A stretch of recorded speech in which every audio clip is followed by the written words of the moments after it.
Hi everyone. As many of you know, I'm an automotive mechanic, and it's quite a technical field, of course, especially with the modern automobile, and there are many technical aspects that one has to grasp if they're going to be considered proficient at it. Not the least of which is the correct usage of tools. This is something that may seem obvious on its face, but it's a lesson that many an apprentice, myself included back in the day, has to learn the hard way. And so correct usage of tools, obviously you want to use the right tool for the job, and misuse of a tool or using it incorrectly can lead to an ineffective repair, damage to the tool itself, damage to the car, or damage to person, damage to yourself. Now, interestingly enough, I'd always thought of the television as such a misused tool. I view it as what should have been one of the greatest advances in humankind in terms of being able to communicate and learning, using it as an educational tool. And I think it's failed for several reasons. One is it ended up being used primarily as an entertainment device. And two, the average everyday citizen has no real access to creating content. It's not bi-directional. It's transmitted to you, and you have a small selection that you can choose from, but you get what you get. Other than voting with your dollar and voting with your advertising dollars, it's still limited in that scope.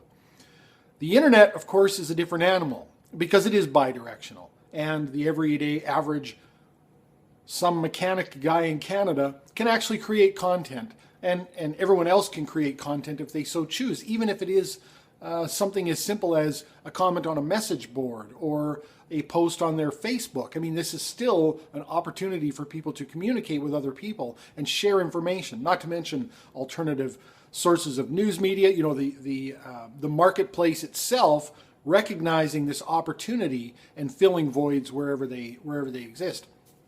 One of the things that's amused me about the internet and our current age of communication is our good friend Bill O'Reilly, who I often watch, so you don't have to, and his seeming fear and loathing of what he would call the machines.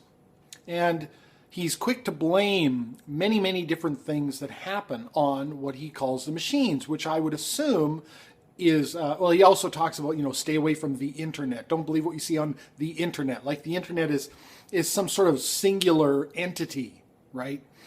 He doesn't seem to understand even things like Wikipedia and Google. He's often railed against Google for not fact-checking. He doesn't understand that an index doesn't fact-check things. An index is simply that. It's an index. Here's where to find things. But of course, he's completely off the mark. I mean, for one thing, obviously, the internet still is the greatest boon, I think, to human communication and civilization. There are many negative aspects to it, of course, but there's a reason for that. And it's the reason that seems to be lost on him. And that is that the machines by themselves don't do anything, right? A 16-year-old girl's cell phone doesn't arbitrarily decide to take a selfie of her in the nude and send it to her boyfriend, who in turn, maybe sends it out over Facebook or something as a revenge hit after they've separated or something like that, right? The machines don't do these things. People do these things. I'm referring to specific examples where he has railed against the machines because of teenagers doing, what would be considered ill-advised and inappropriate things by posting selfies of themselves topless or whatever, engaging in some sort of nude chat and being recorded on the other end, all the way up to terrorists using websites to gather support and recruits. But again, he doesn't seem to understand, or at least verbalize, that the machines have nothing to do with this. The machines are just a tool, and they're being misused. And I think that would be a better message because, of course, that's something we can really do something about. Railing against the machines, as he calls them, is going to do nothing because they're not going anywhere. I can tell you that. Recently, I've been implored by a couple of videos that I've made about John the Other and Alexandra Blue, I think her name is, to look into some other material. I'm not going to name names here because I think it's not germane to the discussion, to look into some other people and some other avenues. And so I've done that. I've spent the last, a couple of weeks or whatever in the shop hopping from YouTube video to YouTube video. Some are lectures, some are internet YouTube people like myself, talking heads, just some nobody somewhere, to well-known personalities. And what's interesting is I've gotten a sense for not the discussion, feminism versus MRA, or egalitarianism versus everybody, or logic and reason and evidence versus, straw manning and cherry picking, etc., etc.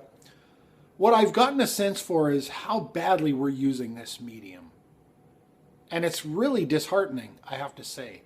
I have seen more, and it's in nearly every video that I watch is rife with these things. Complete mischaracterizations, definite straw manning, definitely not even straw manning, completely reformulating another person's argument or building one from scratch and saying this is what these people stand for, and not allowing those people to say it for themselves. And of course, the charitable thing to do would be to let someone define themselves, and then if you can find areas where they're not being consistent with that definition, to point that out and have a rational discussion about that, instead of just completely saying, no, this is what these people stand for. And the name calling. I think that's the worst. I don't know, I wasn't brought up this way, that you resort to name calling in rational discussion, even if you're not engaged directly with that person. I don't think it says a very good thing about you, actually, if you run around calling other people names and really berating their character or their physical appearance. And ironically, it seems to be the people who decry the pointing out of physical appearance will resort to it themselves if it's an opponent. There's some sort of a cognitive dissonance there. They can't seem to see what they're doing. And it's really disheartening. What's more disheartening is the malicious nature of it, the seeming malicious nature. I certainly interpret it as that. Now, maybe I'm hypersensitive because I was extremely bullied as a child. I don't know. But I also wasn't raised that way. I wasn't raised that you treat people with that much that much almost hatred. It's almost a hatred. And, this takes me back to a discussion that I'd had with some of you on my channel months back about objective versus subjective morality. And the case was made by Stefan Molyneux, which I echoed, that we seem to be very good at teaching our children these sort of general rules of morality. And then we sort of ignore them ourselves, and we expect our children to somehow follow it. It's a little bit two-faced. And one that I can think of is, if you don't have anything nice to say, don't say anything at all. Or you don't call people names. And if you can't play nice with Billy, then you should just avoid Billy. Now, of course, in the realm of rational discussion, we don't want to necessarily avoid people because there's discussions that need to be had, and that's fine.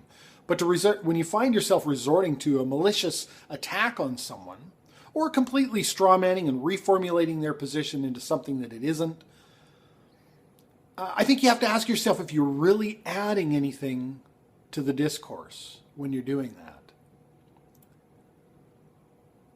that.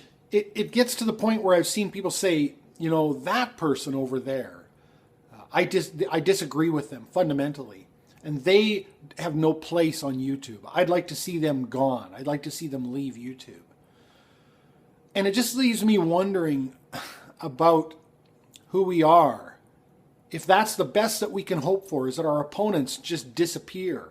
And oddly enough, it's some of the same people who've been talking about there's only subjective morality, talking about what another person ought do.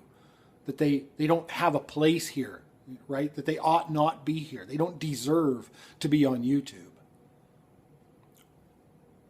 Under what framework? But I digress. It troubles me that our goal would not be that I hope that one day that person sees the light. If I deeply, deeply believe, and based on my own reason and evidence, that they are incorrect and that they just can't see the light.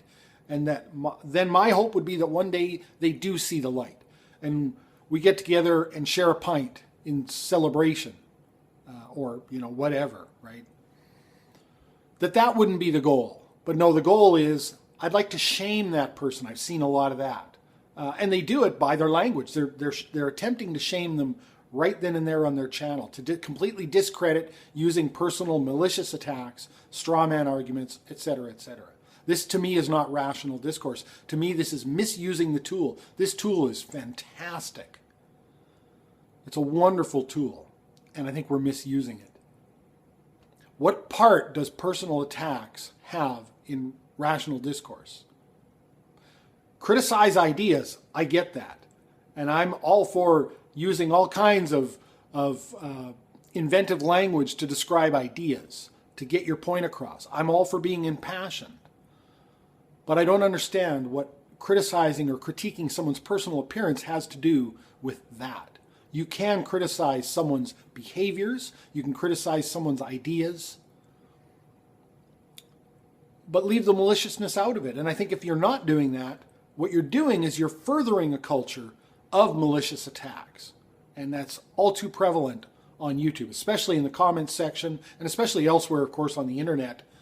It's just all too common. People just finally decide that they're going to disband a conversation, not by saying, you know what, I can't stay engaged with you. It's too much right now. I've got too many things to do, or this doesn't seem to be going anywhere. I bid you a good day. But some really, really hurtful, malicious attack, right before the block button or whatever. I just don't think it has any place here. I think we're misusing the tool, and I think it's a fabulous tool. And I would just make the plea to everyone out there, please, please, please, let's behave under those same golden rules that we would teach our children. And if you can't say anything nice, then maybe the thing to do is not say anything at all. Ideas are on the table. People and their appearance and their personalities should not be on the table. Behaviors, sure. Someone's acting like a certain thing, I don't think there's a problem pointing that out. Acting a certain way, being belligerent, being pedantic, that's all fine. But to attack people maliciously, and it's easy to see when it is malicious. You don't have to be all that discerning to pick it out. That's it from me for today. Thanks for watching.